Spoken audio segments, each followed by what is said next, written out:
बेंगलोर की रहने वाली महालक्ष्मी, जिसकी उम्र 29 साल और तभी पता चलता है 20 सितंबर 2024 को उसका कत्ल हो गया। कत्ल भी इस ढंग से किया गया था कि उसके शरीर के 59 टुकड़े किए गए और वो भी फ्रिज में रख दिए गए। और जब आसपास लोगों को उस घर से दुर्गंध आने की सूचना प्राप्त होती है तभी वह स्थायी पुलिस को फ़ोन करते हैं। और जब पुलिस आती है, जब उस घर को खोला जाता है और जब उस फ्रिज को खोला जाता है तो पुलिस भी देखकर वह दृश्य हैरान और परेशान थी। अब पुलिस के लिए सबसे अहम सवाल यह था कि आखिर इस महालक्ष्मी का कातिल कौन है और इसने किस लिए इसका कत्ल इतनी बेरहमी से किया है।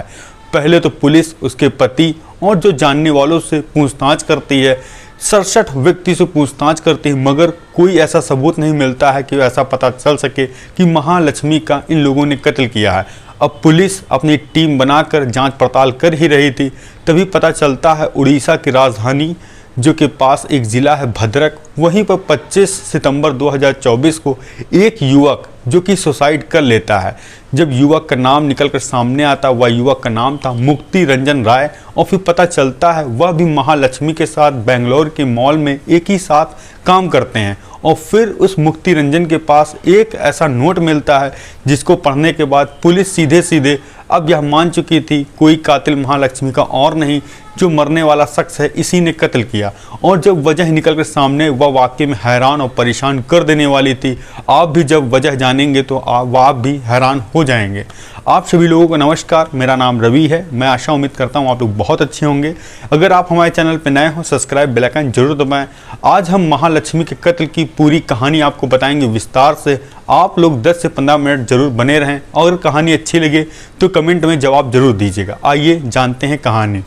आज से लगभग 35 साल पहले जो कि एक पति पत्नी जो कि नेपाल का एक ज़िला है टीकमगढ़, वहीं के रहने वाले चरण सिंह और उनकी पत्नी मीना राणा जो कि काम के सिलसिले में कर्नाटक की राजधानी बेंगलोर आते हैं और यहीं पर छोटा मोटा काम करते हैं। तभी इनके यहाँ पर 4 बच्चे होते हैं, जिसमें 2 बेटियाँ 2 बेटे। जो बड़ी बेटी महालक्ष्मी जो कि पढ़ने में ठीक ठाक थी, वह पास के ही स्कूल में पढ़ाई करती है और धीरे धीरे उसकी उम्र हो जाती है। तभी उम्र आती है 24 साल। तभी जो चरण सिंह उनके पिता थे और बेंगलोर का ही रहने वाला लड़का जिसका नाम हेमंत दास जो कि मोबाइल की दुकान पे काम करता था, तभी वह अपनी बड़ी बेटी महालक्ष्मी की शादी कर देते हैं। शादी करने के बाद सब कुछ ठीक ठाक चल रहा था और तभी महालक्ष्मी एक बेटी को जन्म देती है। बेटी के जन्म देने के बाद 1 साल बीत चुका था। तभी वह अपने पति से कहती है क्यों ना मैं भी सारा दिन घर पर रहती हूँ, क्यों ना मैं भी कहीं जॉब कर लूँ। तो पति कहता है ठीक है, इससे अच्छी क्या बात है। अब जो महालक्ष्मी जो कि बेंगलोर में ही एक मॉल था वहाँ पर जॉब करने लगती है और वहीं पर फिर उसकी एक मुलाकात होती है अशरफ से, जो कि अशरफ भी वहीं हेयर ड्रेसर का काम करता था और वहीं दोनों की नज़दीकियाँ बढ़ जाती है। जब कभी महालक्ष्मी को देर हो जाती थी ऑफिस से, तभी वह अशरफ उसको छोड़ने के लिए घर आता था। और एक दिन अचानक हेमंत दास जो कि महालक्ष्मी का पति देख लेता है और इस बारे में महालक्ष्मी से पूछता है कि वह शख्स तुमको रोज़ क्यों छोड़ने आता है। तभी महालक्ष्मी अपने पति से लड़ाई झगड़ा करती है, कहती है तुम मेरे बीच में नहीं पड़ोगे और मैं जिसके साथ आ रही हूँ जा रही हूँ वो मेरी मर्जी है। अब दोनों का यहीं से आपस में विवाद होना चालू हो जाता है। विवाद जब इतना ज़्यादा बढ़ता है, 2 से 3 महीने बाद महालक्ष्मी अपने पति को छोड़ देती है और जो उसकी बच्ची 1 से 1.5 साल की थी वह भी अपने पति को दे देती है। इसके बाद जो उसका परिवार बेंगलोर में माता और जो बहन जो भाई और पिता के साथ फिर दोबारा रहने आ जाती है और यहाँ भी कुछ ज़्यादा दिन तक वह नहीं रहती है। 2023 का साल था, तभी वह अपने माता पिता से भी अलग हो जाती है। बेंगलोर के पास में एक इलाका पड़ता है जिसका नाम था वैली कवल इलाका और उसी के पास एक बाजपा गार्डन फ्लैट है। वहीं पर जाकर तीसरा फ्लोर पे एक फ्लैट का कमरा ले लेती है। अब वह अपने परिवार से अलग रहने लगती है और तभी जो उसके भैया भाभी थे उसने अपनी बहन से भाई ने कहा क्यों ना हम लोग भी तुम्हारे साथ रह लें आके यहीं, और क्योंकि तुम अकेले रहती हो हम लोग भी रह लेंगे। भाई और भाभी भी रहने आती हैं। कुछ दिन बीतता है और महालक्ष्मी की उनसे भी नहीं बनती है। फिर वो लोग भी अपना वहाँ से छोड़कर दूसरी जगह रहने के लिए चले जाते हैं। अब यह सब दौर चल रहा था। इसी बीच एक तारीख आती है, जो तारीख थी 2 सितंबर 2024। तभी महालक्ष्मी अपनी माँ को फ़ोन मिलाती है, कहती है कि बहुत दिन हो गए मैं अपनी बेटी से मिली नहीं हूँ और कभी देखो टाइम निकाल कर मैं अपनी बेटी से मिलने जाऊंगी। अगर माँ तुमको भी समय हो तुम भी अपनी पोती से मिलाना। माँ कहती है ठीक है। उसके बाद महालक्ष्मी फ़ोन काट देती है। फ़ोन काटने के बाद वह सो जाती है। अब इधर डेट और बढ़ रही थी, तभी 15 से 16 तारीख आती है और वहाँ पर ही रहने वाला एक व्यक्ति जो कि उसी महालक्ष्मी के घर के सामने रहता था, जिसका नाम था जीवन प्रकाश और जिसकी उम्र थी 50 से 55 साल। तभी उसको कुछ बदबू सी लगती है, जैसे ऐसा लग रहा था कि कोई जानवर मर गया है। तभी वह आसपास देखता है मगर उसको कुछ नहीं पता चलता है। तभी 20 तारीख आती ही सितंबर की और वहाँ पर काफ़ी तेज़ सोसाइटी में बदबू आ रही थी। तभी जीवन प्रकाश अगल बगल जाते हैं, लोगों को संपर्क करते हैं और बताते हैं कि 3-4 दिन से मैं देख रहा हूँ यहाँ पर बदबू बढ़ती ही जा रही है, कम नाम नहीं ले रही। क्यों ना देखा जाए कि यहाँ कोई ऐसा तो नहीं जानवर मर गया है। तभी जीवन प्रकाश 3-4 लोगों के साथ सोसाइटी के जो लोग थे इधर उधर देखते हैं और देखते देखते जब महालक्ष्मी के मकान के आगे बढ़ते हैं, पता लगता है कि इसी घर से बदबू आ रही है और तभी वह तीसरे फ्लोर पर पहुँचते हैं और फिर अब आ चुका था महालक्ष्मी का कमरा और सबसे ज़्यादा तेज़ बदबू उधर से आ रही थी। तभी जो जीवन प्रकाश जो उस मकान मालिक था उसको फ़ोन करते हैं और कहते हैं जो तुम्हारा तीसरे नंबर पर किराएदार रहता है उसके घर से तेज़ बदबू आ रही, क्यों ना आप जल्दी हैं और देखें और पता करें। अब जो मकान मालिक था वह भी फ़ौरन वहाँ पर पहुँचता है मौका वारदात पर। अब वह एग्रीमेंट निकालता है और पहले तो वह महालक्ष्मी को फ़ोन करता है, उसका फ़ोन स्विच ऑफ था। फिर वह एग्रीमेंट निकालता है जिसमें एग्रीमेंट में ये होता है विटनेस 1 से 2 का नाम रजिस्टर होता है, उनका मोबाइल नंबर लगाया जाता है कि कोई बात हो जाए तो उनसे सूचना दी जाए। मालिक उनकी मां को फ़ोन मिलाता है, महालक्ष्मी को कहता है कि आपके पास क्या डुप्लीकेट चाबी है कि आपकी बेटी के घर से बहुत तेज़ बदबू आ रही है, उसका फ़ोन स्विच ऑफ है। जैसे ही मां सुनती है वह अपने बेटे के साथ महालक्ष्मी के फ्लैट में पहुंचती है और जैसे ही महालक्ष्मी की मां दरवाज़ा ओपन करती है और उसमें से बहुत तेज़ बदबू आती है। जो महालक्ष्मी की मां थी वह डबल मास्क लगाती है, उसके साथ जो लोग थे वह भी अंदर बढ़ते हैं। अब सभी को अनहोनी सता रही थी कि ऐसा कुछ हुआ है घर में। तभी जो वहाँ के रहने वाले लोग थे वह स्थानीय पुलिस को फ़ोन करते हैं, जो मैगलोर पुलिस थी वाकई मौका वारदात पे पहुंचती है और देखती है कि फ्रिज के पास से ऐसा लग रहा है कि खून के निशान है, कि लग रहा है कोई चीज़ फ्रिज में रखी गई है काट कर। अब जैसे ही फ्रिज खोलती है बेंगलोर की पुलिस, वैसे ही उसके होश उड़ जाते हैं क्योंकि फ्रिज में था ही कुछ ऐसा महालक्ष्मी की लाश जो कि 1-2 नहीं बल्कि 59 टुकड़ों में रखी हुई थी। सबसे ऊपर पैर और नीचे सर रखा था। जैसे देखने के बाद सब मानो उस जगह पर हड़कंप मच जाता है। अब पुलिस उस पूरी डेड बॉडी को इकट्ठा करती है, उसको पोस्टमार्टम के लिए भिजवाती है और उसकी मां से और सभी लोगों से पूछताछ करती है। और सबसे बड़ा सवाल पुलिस के लिए यह था कि महालक्ष्मी का आखिर कातिल कौन है और इतनी बेरहमी से कत्ल कौन कर सकता है। अब मां से पूछताछ होती, वह कहती है महालक्ष्मी अकेले रहती है और क्योंकि पति से कुछ दिन पहले विवाद हो गया था जिसके बाद वह अकेले रहने लगती है। अब पुलिस वाले पति से पूछताछ करते हैं। पति कहता है कि साहब जब से वह मुझे छोड़ के गई है तब से मैंने उससे कोई बात नहीं की, वही अक्सर अपनी बेटी से मिलने के लिए आती थी, तभी बातचीत हो जाती थी और मुझे ऐसा लगता है जो कि उसका प्रेमी था जिस वजह से हम लोगों में दरार आई, हमें लगता है वही अशरफ है, उसी ने ही मेरी पत्नी का कत्ल किया जो कि उत्तराखंड का रहने वाला है और उसी मॉल में हेयर ड्रेसर का काम करता है।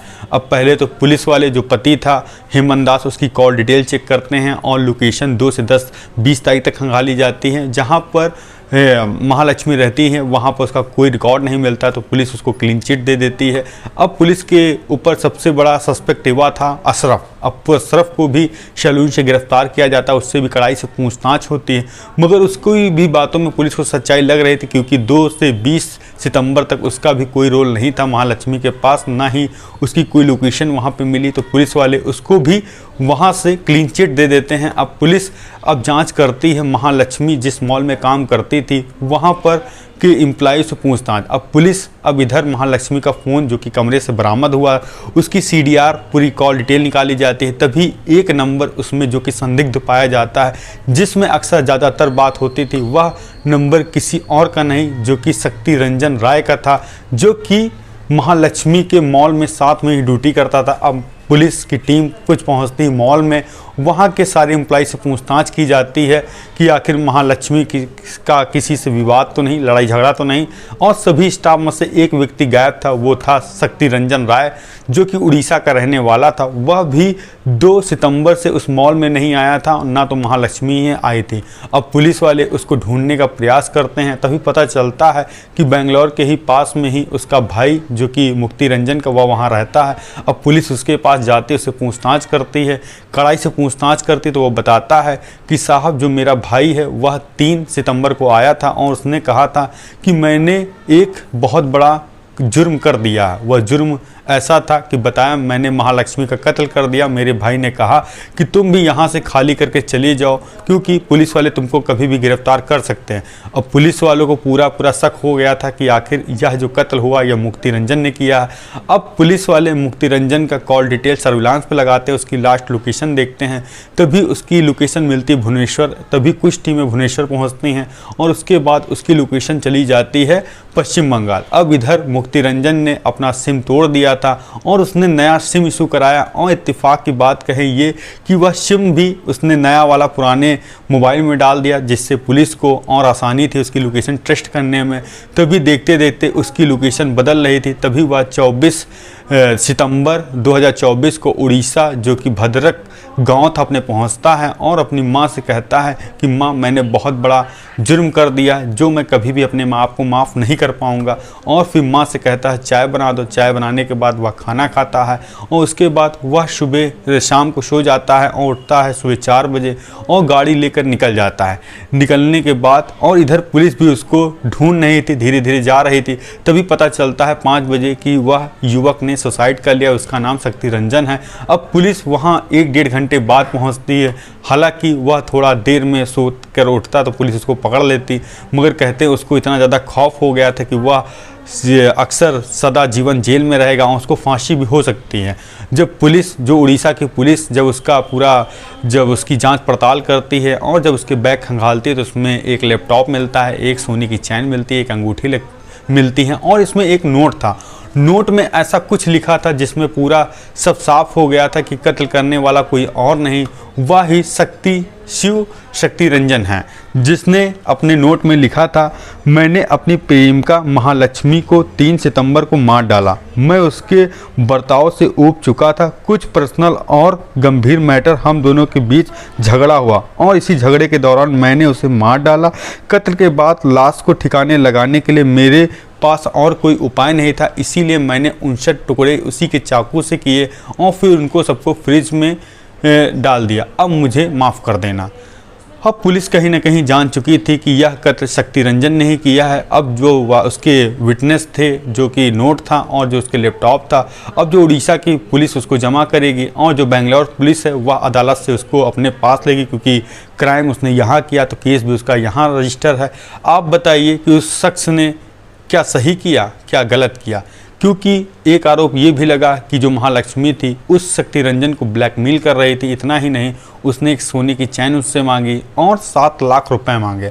और जो मीडिया सूत्रों से पता चला कि कुछ दिन पहले ही शक्ति रंजन को महालक्ष्मी ने मारा पीटा था, उसके बाद पुलिस के हवाले कर दिया था, जिसके बाद शक्ति रंजन वहाँ से थाने से ही छूट आया था कुछ पैसे देकर, जिससे वह काफ़ी ज़्यादा डिप्रेशन में था। और कहीं ना कहीं महालक्ष्मी उसको प्रेशर बनाए हुए थी कि तुम मुझसे शादी कर लो। और शक्ति रंजन को लग रहा था कि महालक्ष्मी को उसके साथ ही नहीं किसी और के साथ अफेयर है, जिसके बाद वह शादी से इनकार कर रहा था। आखिर किस वजह से उसने कत्ल किया, इसकी अभी मुख्य वजह सामने नहीं आई है। आपको अगर पता हो तो कमेंट बॉक्स में ज़रूर बताएं। हम मिलते हैं नई कहानी नई शुरुआत के साथ। जय हिंद, जय भारत।